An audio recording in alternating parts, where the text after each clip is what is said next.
د 90 سکند سره زم همارا او د نن مهم خبرونه. سکیورټي فورسز د پاک افغان سرحد نه د خوارجو دراندازي کوشش ناکامه کړې ده.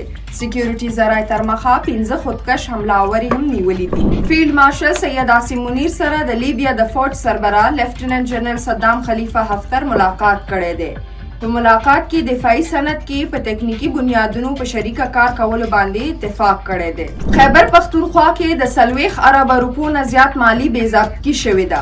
د پی ټی آی سیاستدان او فرنٹ مین ټیکیدار ایوب پنیب کې انکشاف کړی. وزیر اعلی امین ګنڈاپور، اعظم سواتی او نور پی ټی آی مشران هم په دې کرپشن کې ملوث وو. وزیر اعظم شهباز شریف ویلي دی چې پاکستان، ازبکستان او افغانستان ترمنځ د ریلوے لاین په ذریعہ د تجارت آغاز کیږي چې ورسره به وسطی ایشیا نه تجارتي سامان د پاکستان بندرګاو په ذریعہ ټولې دنیا ته لیږلی کیږي. د خیبر پختونخوا حکومت د امن او امان صورتحال لپاره راتلونکې هفته کې د آل پارټیز کانفرنس رابللو فیصله کړې ده او په ترهګرۍ کې شهید شوي مولانا خانزیب د کورنۍ له 1 کروڑ روپۍ مرستې منظوري هم ورکړې ده. په خیبر پختونخوا مختلف ضلعو کې د موجوده بارانونو له وجې 2 کسان په حق رسیدلي دي.